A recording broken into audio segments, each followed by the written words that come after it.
Hi, this is Orijit Ghosh. My qualification is MSc and I have done PGDFS course from NIFS Institute.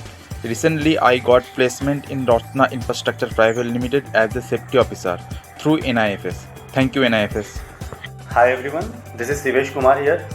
So after the completion of my graduation, I took admission in NIFS 2021-22 batch in Bokaro Steel City Center for the course of Advanced Diploma in Industrial Safety.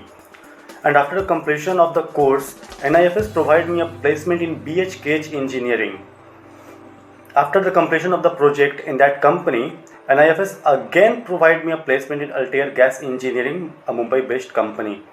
I am very thankful and very grateful to the whole NIFS team and the placement cell as well. And I strongly suggest you to go for NIFS if you are looking a career in safety. Thank you NIFS.